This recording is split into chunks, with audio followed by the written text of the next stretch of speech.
Hey guys, yeah, I just wanted to hit you guys up with what is, I think, going to be the first of like a series of three videos that celebrate vinyl records in my collection. I'm a big collector of music, and I'm a big collector of records and CDs, like this cool Judas Priest brand new CD that I have.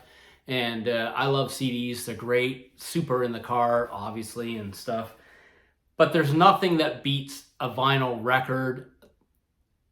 Why is that? I mean, you can listen to music on a streaming device and you don't have to put up with any physical buying and collecting stuff.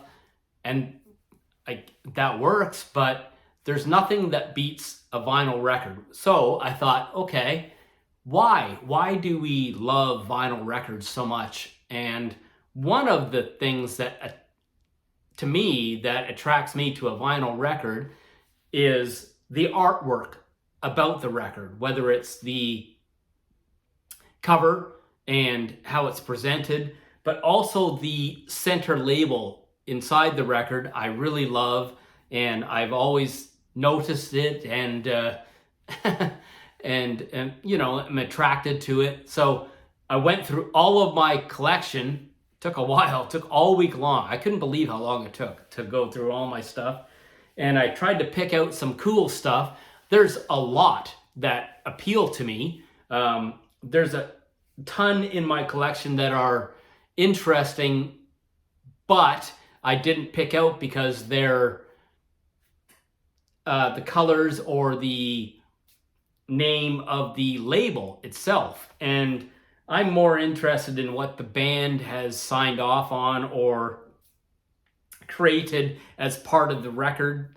So I'll explain that as we go. So this is the first of three videos that I'm going to send out to you guys that are really about vinyl records, but really the what makes them unique as far as a collecting item, a message of music, and that's this format, which is vinyl records. So yeah, I wanted to start with the center labels. I've always liked them. I think they're cool.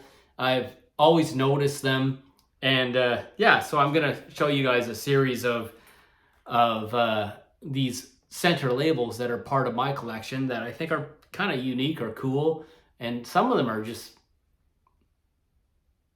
well done. That's really all it is. So first, starting with this album that I don't listen to a lot.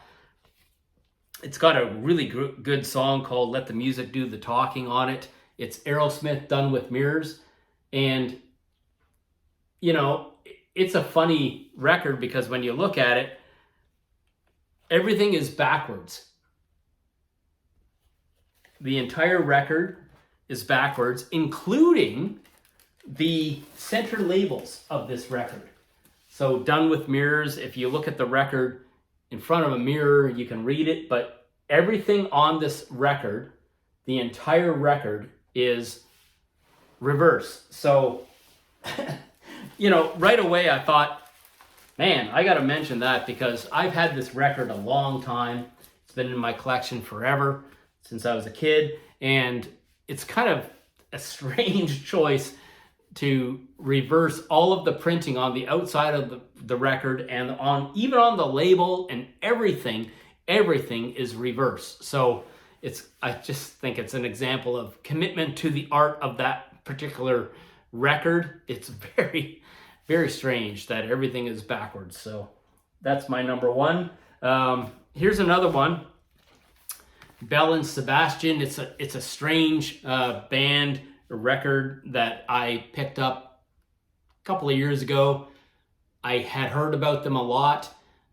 Thought I'd check them out. They're very intelligent kind of music. It's kind of alternative music. But this record is funny in that the label inside there's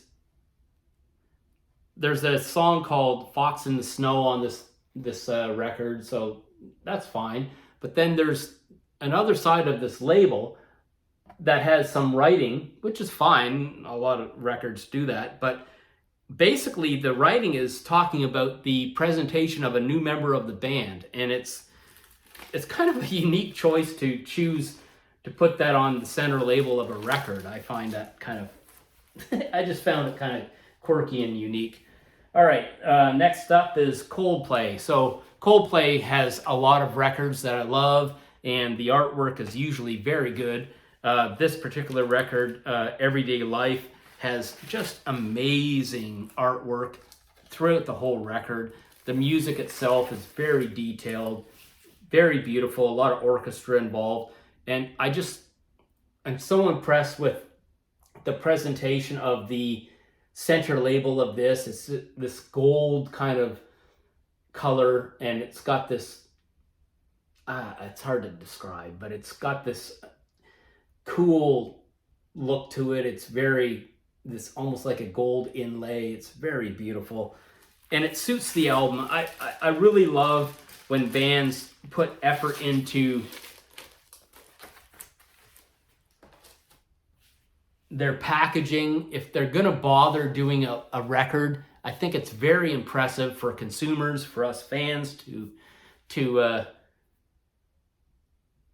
notice. If you're gonna buy the record and you're gonna purchase it and invest in it and spend time with it, it's especially cool when a band like this, Coldplay, always puts in a lot of effort into their packaging, and it makes you feel like a consumer that, wow, bothering to buy that record is money well spent because it pays off. So here's one. Def Leppard, Hysteria, great record. Love this record, of course. A lot of us grew up with this record.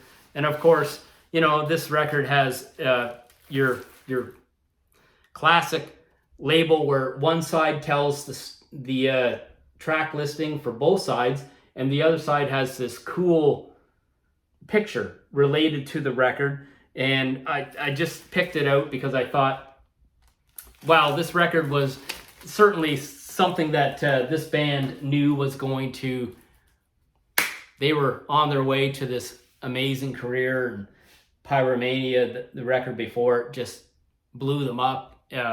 And this record, they followed up and they put some extra effort into that choice. I just thought it was cool. All right, here's one here, Cars. This is an example of a best of, so a collection. Obviously, it was, created years after they were into their career, but I think it's just such a cool, if you look at the coloring of this record, and then you pull out the actual vinyl records, and the center label of these records is so well done. It's similar to the outside of the record. All the detail is there, tells the songs, and it's got this cool coloring, and it suits the outside packaging of the record. And it just impressed me that that was done that way, because you don't have to do that. You could sell the record regardless, and Cars have such great songs that people would buy it. But to get this additional effort, to me, resonated with me. Okay, so next one here's one that resonates with me. It's Rik Emmett, the guitarist that was with Triumph. I was a big Rik Emmett fan, and he put out this record. He's put out a bunch of individual solo efforts, various different styles and collections, but Rick's an amazing guitarist, so he's put out some classical stuff. This is a rock outfit, and I went and saw them, bought this record, and man, what an amazing effort. So this beautiful record with that interesting coloring, and the whole album, the inlay, if you want to call it, or center label, is similar to the outside of the record as far as coloring. And it just impressed me that this artist would still, at this stage of their career, bother to do all those different things. I think it's cool. All right, Fleetwood Mac. So a lot of people, I've heard a lot of people say a lot about this particular album. If you look at that artwork, it's amazing. Tango in the Night. I think that's why I picked up this album so long ago, like way back when, and it's probably because of the cover. Pretty cool, but because it wasn't really my brand of music. But I found it interesting that, this center label, this particular one, is the first one side is really chock full of information, all the information about all the songs on the record. And then the other side is this funny kind of quirky picture of the band. Now, they were known to be, in a real drugged out kind of state at the time. So if you look at that picture, is that what that's telling us?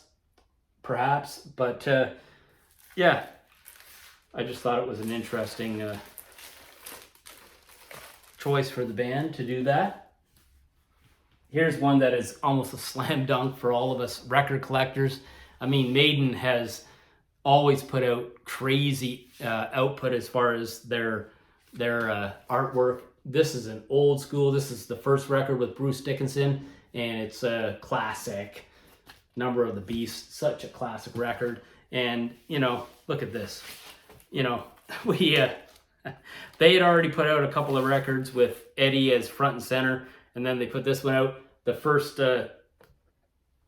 side has all of the tracks, and then the second side, look at this, with Eddie. Wow, Maiden. They put out a bunch of records that have pretty cool center labels, but that one beats them all for sure. Next up is this is a collection. It's not old. I just picked it up, I don't know, maybe a year ago or so, less than, something like that. And it's Jimi Hendrix, and I didn't have any Hendrix, and a cool kind of artwork on the front, Experience Hendrix. Well, the Jimi Hendrix Experience. It's pretty cool play on words. And then you look at the records. It's a double 45 type of record experience, 180. And it's got these cool pictures of Jimmy on the center labels. It's a pretty impressive collection. It wasn't even expensive. That's the thing that blows me away. I mean, I've paid a lot more for other records, but well done. Nice coloring, very well done. This one here is Metric. This is one of many Metric records I have. It's a kind of sought after, cool record called Fantasies. Great stuff on this record. Gold Guns Girls, Give Me Sympathy, Sick Muse, very good record.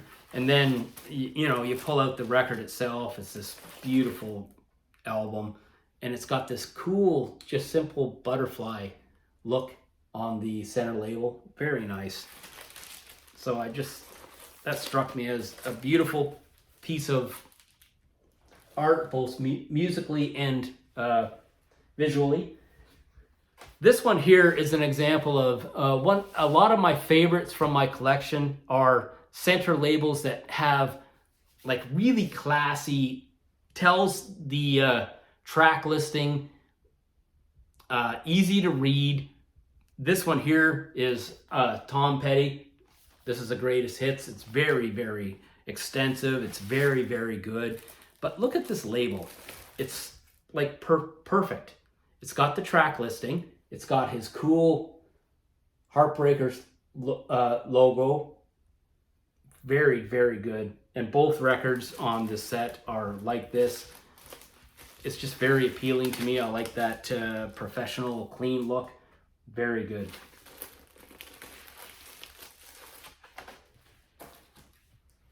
Here's one. Again, another, just a few more for you guys. Another one that's kind of funny and cool is this record. David Lee Roth. It's one of his big solo efforts. Eat 'Em and Smile, very popular and very famous record. And of course, in typical DLR fashion, it's got that cool, just simple label with the track listing, and then look at the other side. DLR. Very cool.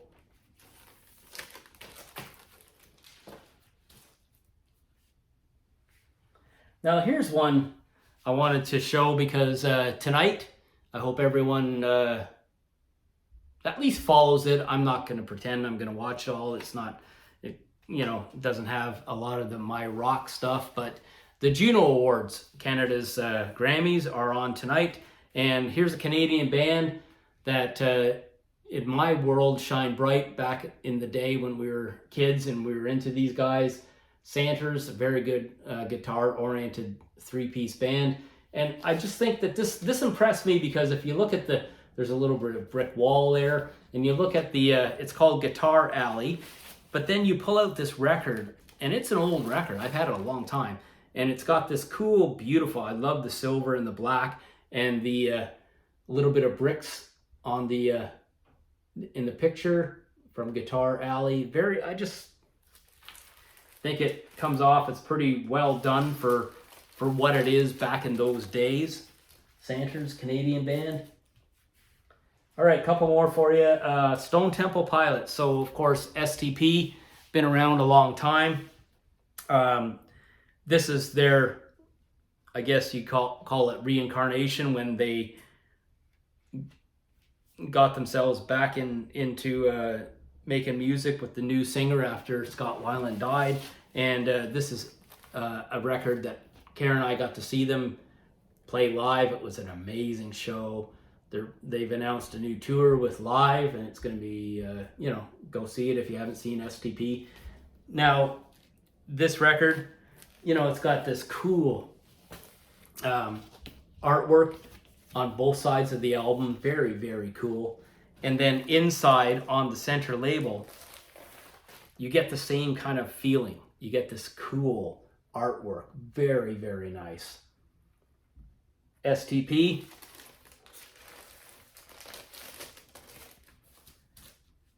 And lastly is, a very classic album, Supertramp, Breakfast in America. And this is a reissue, of course, but beautiful, thick vinyl. And it's still got that classic center label with the waitress, her front on one side and behind her on the other. Very cool. So that's my video for today. I was interested. I checked out all my records. There's a lot of labels that are very appealing. I think a lot of them, for me personally, have more impact and simplicity and beauty in person, perhaps. But I'm going to do a series of 3 different videos celebrating vinyl. The next one I'm going to do is I'm going to pick out, it's going to take me all week long to pick these out, of course, but I'm going to pick out, let's say, half a dozen of what I would call the best sides of albums. So when I listen to an album these days, when you have less time, you're older or whatever, more responsibilities, and I tend to listen to a side of an album and then choose another side to listen to. So I'm going to pick out and present to you guys some of my albums that I like that are studio albums with the best sides, and then some collections that are the best sides,